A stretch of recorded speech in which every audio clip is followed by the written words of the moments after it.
not your style. It's not the way that you carry yourself. Oh, girl, I'm sorry. So, hey guys, hey, this is Nay. Follow me on IG, Periscope, Twitter, Spreaker, and support me on Patreon and RHOP on YouTube. Don't forget to like this video, share this video, comment respectfully, and subscribe. Now, let's talk about the Real Housewives of Potomac. Okay, before I get into it,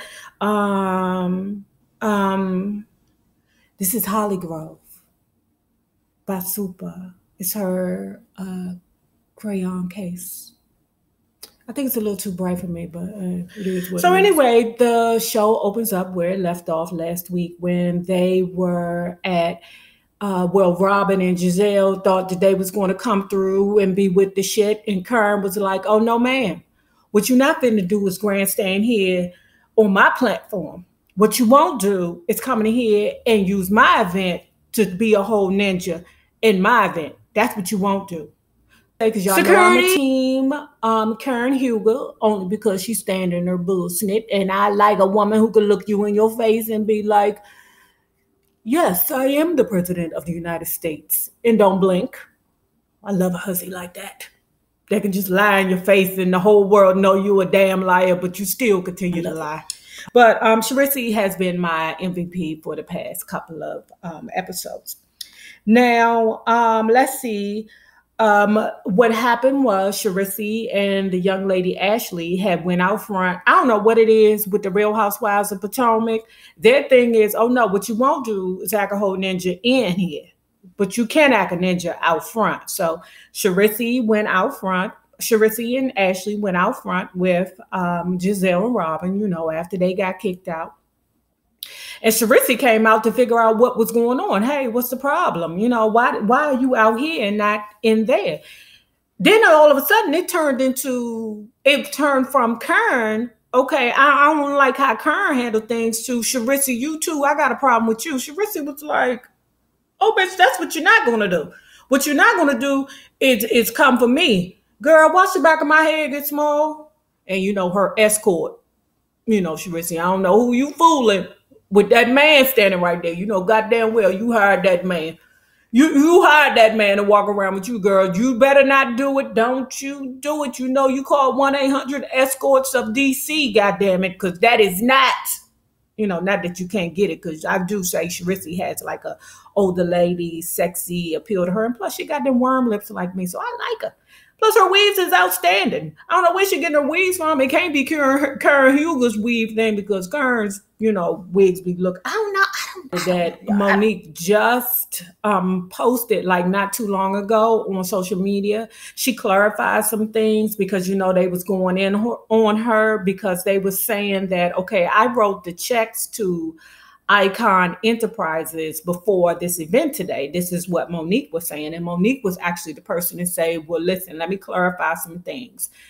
Icon Enterprises actually paid for the hall and the food. So it wasn't that Karen was pulling a stunt. It was just she, you know, the money that was donated for to Karen's Icon what was it? Icon Enterprises paid for, you know, the event setting itself, including that food and child. Wasn't it a lavish buffet? I said, damn, what is that? Filet mignon, these people is eating over there? So now we get to Candace, right? And she's having a discussion with her dude. And her dude is saying, look, you need to cut these numbers back. And at this point now, Candace is very, very irritating to me, because I'm just like, me being grown and me understanding that there's things so much bigger than trying to impress people who really don't give a fuck about you anyway.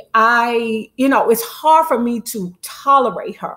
And being as though Chris is older and he's gone through some things in his life, he's been married before. She stated that he, you know, his wedding previously was a simple marriage. I told y'all. I know goddamn well Chris' other baby mother was black too. You hear me? He don't do nothing but black. We find out that her father is an ER doctor, right? So she calls her dad on camera and she says, Dad, I need about $50,000. And Dad hit her with, no, you're doing too much. He didn't say you're doing too much, but the way that his no came off was like, you're doing too much. Check yourself. And Candace says, she's always been in between like her mom and her dad, right? And I feel like her mother has made it a competition thing, like, okay, since your dad is only going to give you 20,000, I'm going to turn around and I'm going to give you 100,000. Like, I sense that. And her mother's contributions to me is not coming from a good place. It's coming from, oh, I gave 100,000. The least your dad can do is give you 50,000. But her dad seems like a very smart man, that's like, no, you don't need it. You're tripping. You don't need to have those, extravagant things. Like when she said it's going to be, like, I thought the number last week was 300. Then she turned around and said it's going to be 400. I was like, do you even know 400 people? I'm telling y'all, I'm 47 years old and I don't even know 400 people. And I understand, it's divided between the husband's family and the wife's family, and maybe the mother want to invite a few people. No, I swear, all the people, I could probably count on Bang. I could probably think off the top of my head 100 people alone. Not even the way my memory work, I forget every fucking body. If they ain't in my family, like my immediate family, not even my immediate, all my immediate family is gonna be there. No, that bitch is tripping. 400 people, bitch. So then we get to Giselle and Gabby. She is a part of a sorority. I forgot the name of the sorority. Y'all, sorority sisters, don't come at my neck. I'm sorry, that's not Nejudge. That is not Nejudge. But she called her sorority sisters to send her an intern for her, what is it? Perfect Hue, or Every Hue Beauty, to help her prepare for her table at the Congressional Black Caucus. And I'll speak more about that later. So then we get to Ashley and her uncle's conversation, where her uncle has told her, listen, you keep talking about a baby. That man don't want to have a baby with you. And Ashley tries to plead her case and say, I think his problem with me is that he's afraid that I'm going to be like mom, that I'm going to be an irresponsible mother like mom. I mean, and the uncle is like, well, no, I think he wants a trophy wife. And when you're a trophy wife, you can't be tugging around no kid with you. I don't think that's true. I don't think that's true. I also want to say something that I've been trying not to say. Also, I think that Michael has some health concerns. It's some things that I've seen, like on the show, like if people aren't aware of it, that I'm like, okay, I think it's some health concerns. And one, I think they're not going to talk about the health concerns on there. Maybe another season later or something like that. But Michael seems to be very private, like he's very stern in his word when he's like, no, we're not going to talk about that in front of the camera. Michael's not here for that girl bullshit. These white men on this show ain't playing with these girls. They're not playing with these girls. Where Ashley planned an event where she, where the girls worked out, which was on Georgia Avenue. That is actually my hood, where I'm actually from, Georgia Avenue, Georgia and Morton. But I would imagine that it was up further in Silver Spring. Y'all know I'm an uptown girl. I am what I am. They were there working out, and Giselle was like, why every time we get with Ashley, we got to be doing some type of exercise and stuff. All I want to do is just be still. Let me be still and sit down. Girl, I don't blame you. But I think that is partly the reason why Michael was attracted to her, because she was young, she's athletic, she's not afraid to move and things like that. Child, at 47 years old, my bones are brittle. Okay. As a matter of fact, let me go take my vitamin D. They separated into two groups, where I think it was Giselle, Robin, and Ashley. And then on the other side, it was Monique, Karen, and Candace.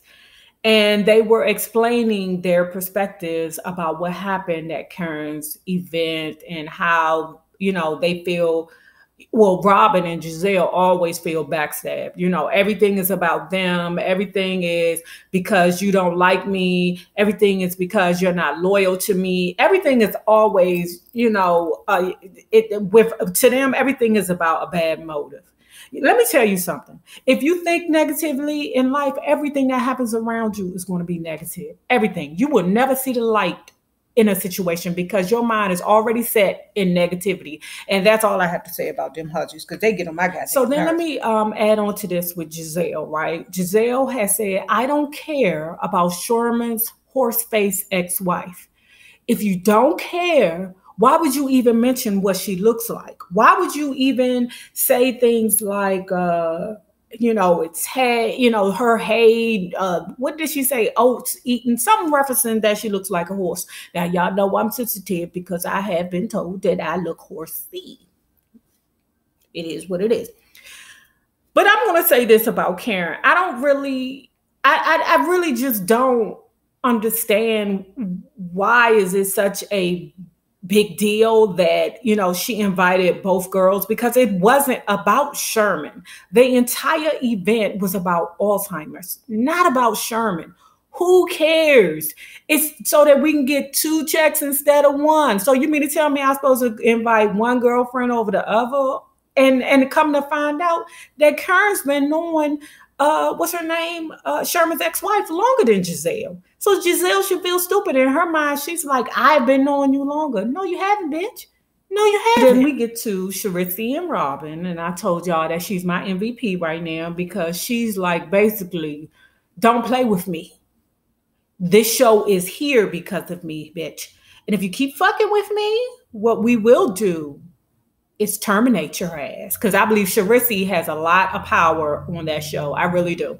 I really, really do. Because when you look at it, yeah. So that's when Sharithy, when we're sitting at the table, when Robin and Sharithy are sitting at the table, that's when they're discussing Monique.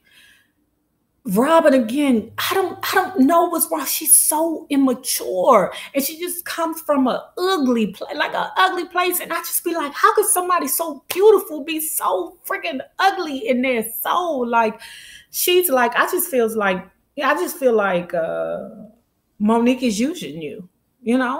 I think she's just trying to use you to climb up through the socialite ranks. And Sharithy agreed. Mm-hmm. She might be, but I mean, I thought that's what you do in Potomac. Rub elbows with the other motherfuckers so you can rub elbows without the other motherfuckers. So then we get to the Congressional Black Caucus. I'm only going to talk about this for a second. Huge event, right? I told you guys that I went to a HBCU, the University of the District of Columbia. And although it is a community college, the curriculum there, especially for the criminal justice department, is very, very hard. And for some of the things that we had to do, just took us to a level where we can include those in our life experiences. Like, in order for you to graduate, everybody had to go to a Congressional Black Caucus. And I'm going to say it is indeed an experience. When you leave, you feel like you're a better person. It's not just about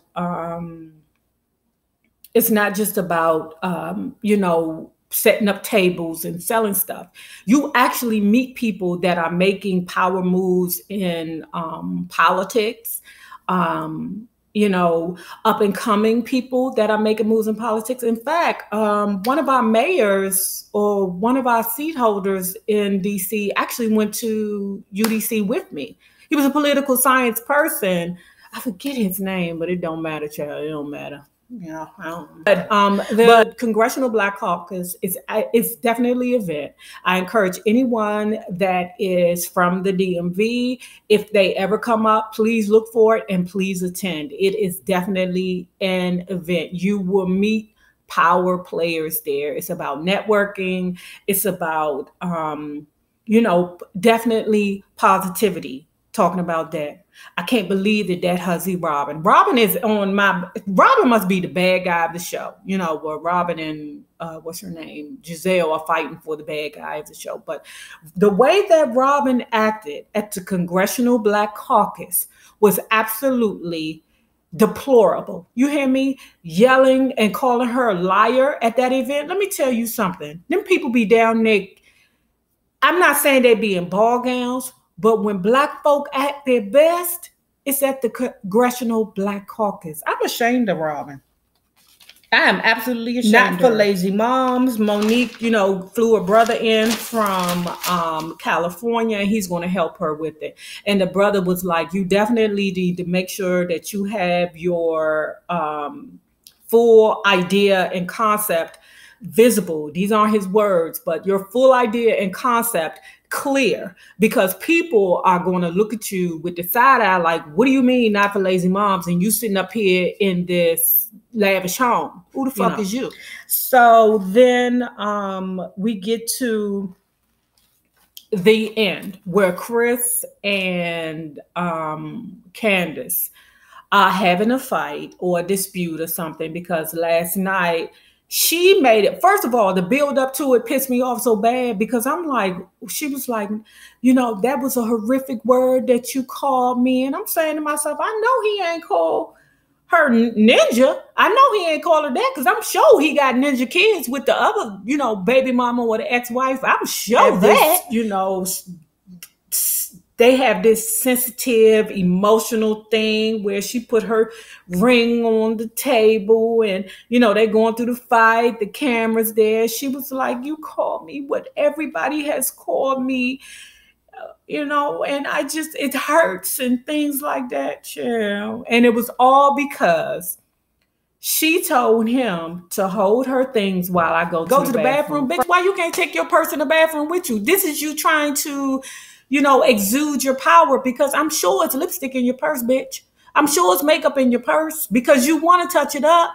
Come on, girl, that goddamn makeup. I'm sure you got a comb in there. You got to comb that big ass weave that you wearing, girl. Come on, you was exuding your power on that man, and you got in your feelings because he called you out on it and told you that you was a brat. And bitch, you are. Now, remember this. The same people you meet on the way up will always be the same people you meet on the way down. Naysayers, my patron loves. Have a good one. Deuce.